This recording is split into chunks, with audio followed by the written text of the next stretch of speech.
Hello, my friends. It's Jen Pitta with By the Shore Stamping, and I'm here for day one of our Fall for Inspiration catalog countdown. The new Stampin' Up! Holiday catalog was just released today. Today is September 1st, 2017. So this brand new little beauty is available and online, and you can purchase anything you'd like from in here. It's a fabulous catalog. And for the next 13 days, I'm going to be sharing some different products and suites from this new catalog. So for today, I'm using the Year of Cheer suite. And I'm only using a couple of the products, actually. I'm going to use the stamp set, and I'm going to use the designer series paper that's in this suite. So we are headed back to school as well this week, so I thought I'd do a little teacher gift for you today. So here's the paper. It's copper, gold, silver, embossed, so it's really, really pretty. And what I want to show to you today is this cute little gift box. So I'm going to show you how I made this with the envelope punch board, which is one of the items in the annual catalog. And inside is just a couple of little chocolates. They're the Ghirardelli chocolates. So I just slipped a couple of those inside, and I made this cute little box to hold those chocolate so that, you know, if your kids are going back to school and they're excited about a new year, they could give this little gift to their new teacher. Maybe a little bribery, never hurt anyone, right? So we're going to go ahead and make this little box, and it just says cheers to a new year. Now, obviously that in the suite is that's probably designed for Happy New Year, but I just thought it would be really cute to make a little New Year gift for a teacher. So let me show you how I did that. I'm going to take my envelope punch board. This is, like I said, in the annual catalog. And I'm taking a, what size is this? This is 5.5 by 5.5 is the size of this piece of cardstock from the Cheers to the Years suite. I am going to start, like I said, with this piece. And I'm going to actually go by what's right on here. So I have a 5.5 by 5.5 inch piece of cardstock. So I'm going to use my first score line at 2 3/8. So I'm up here. I'm going to put this edge of the paper right along the 2 3/8 inch marker. And then I'm going to go ahead and I'm going to punch, and I'm going to score here. And I want this box to be about 1 inch thick or depth, so I'm going to go ahead and move this over to 3 3/8, and I'm going to do the same thing, punch and score. Now I'm going to flip it completely around, so I'm on the opposite side of the paper, and I'm going to do the same thing. I'm going to start at 2 3/8 up here. I'm going to punch and score. Whoops, a little awry there. I'm going to punch and score, and then I'm going to move to 3 3/8, and I'm going to punch and score. Okay, now I'm going to turn it on the side. So now this time, instead of using the numbers up here, I'm going to actually go by the score lines that I just made. So I'm going to take this first score line. So there's number 1, here's number 2. This first score line, I'm going to line it up with this little score guide right here that's pictured on the envelope punch board. So I'm just lining up that little tab with my score line. And I'm going to punch and score that. And then I'm going to slide it over to this second score line. And I'm going to do punch and score. And then I just have to do that one last solid sheet here. So again, I'm going to use the score lines on my paper, not the measuring. So I'm measuring with that first score line, lining up with that little tab, punch and score. And then slide it over to the second one and do the same thing, punch and score. And then we're all set with our little envelope punch board. So I'm going to move that out of the way. Move those little pieces out of the way. And here we have our folded little piece. So this is going to be my top, my bottom right here. This is going to be my top. So I'm going to go ahead and I'm going to slit a little hole here. And not a hole, a slice here. And that's just going to make little tabs for my box. And then I'm going to turn it around and do the same thing on the top. 1 and 2. Okay. Now I'm going to go ahead and I want these to come in like this, and I'm going to close this box like that. So let me just score, or fold rather, on all these score lines so that they're readily folding. Okay, and I'm going to take my tear and tape adhesive. I'm just going to literally tear off a little piece, and I'm going to put that right here. And then I'm going to take another little piece, and I'm going to put that one right here. Rub those on really well, then I'm just going to peel off the backing. Like that, and then I'm going to position it so that those tabs are in. And I'm going to attach the bottom part of my box. Okay, so that's that. Now these will fold in like this, and this will go on top. Or you could actually, do I want to do it? Yeah, I want to do it this way. So I'm going to go ahead and do like this. Remember, these tabs will fold in this way. Okay, so this is going to go like that. I'm going to go ahead and take another piece of the tear and tape, and I'm going to put that right along the bottom of this fold. This tear and tape is actually great because it's a nice stronghold for things like this, like little boxes and whatnot.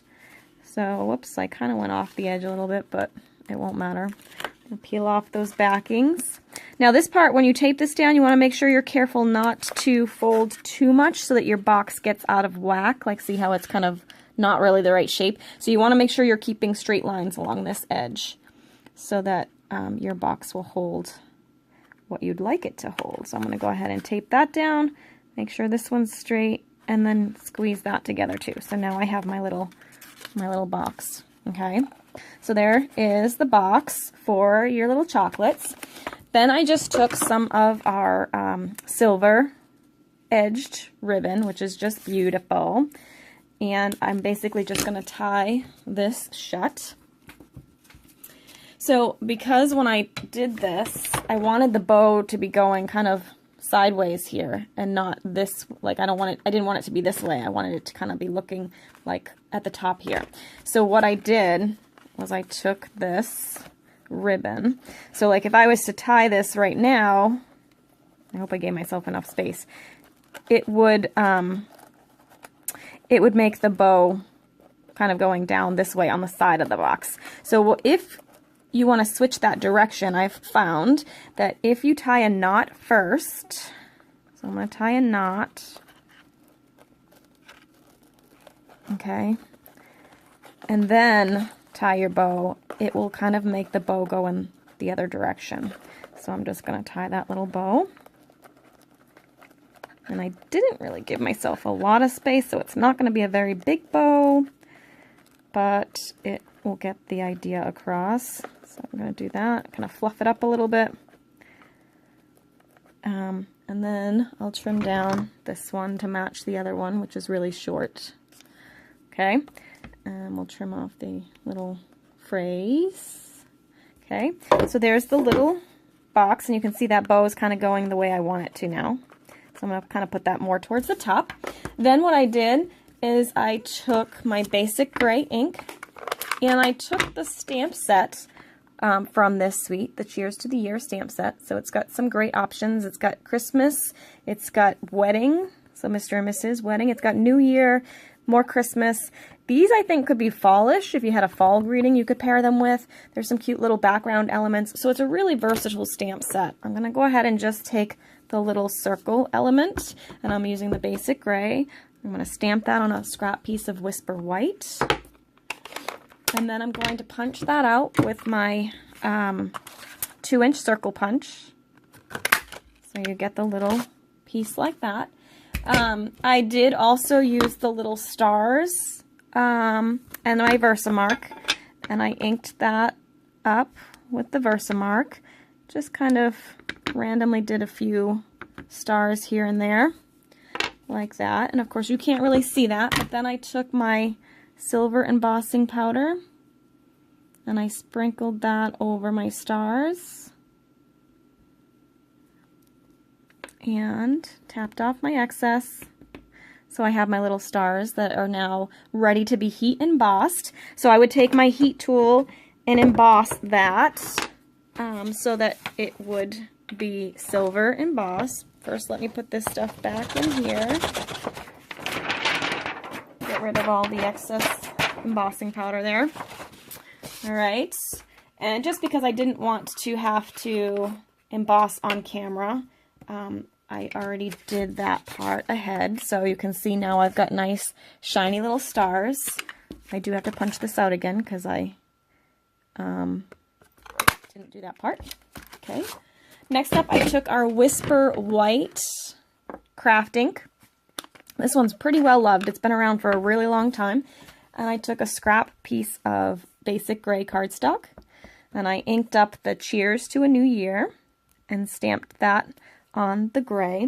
Now this Whisper White ink is a pigment ink, so it doesn't dry instantly. So you want to give it a second to kind of dry. So in the meantime, I'm going to take my little hole punch, and I'm going to punch a little hole in the top of this circle. And I can tie this onto my little bow here. And get that to come through the other side. Where is it? There it is. Okay. And I just did a 2 little knots. I didn't do a bow or anything on this one. I just wanted it to stay put.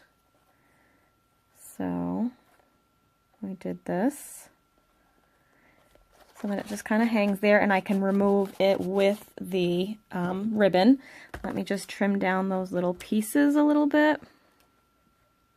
Okay, and then the last step is just to take my 1 3/8 inch circle punch. I'm going to flip that over, and I'm going to put this sentiment right in the middle. Punch that out. And then I used some dimensionals. I have some leftover sides here that I'm using, so I'm going to go ahead and just put a few dimensionals here and peel off the backing.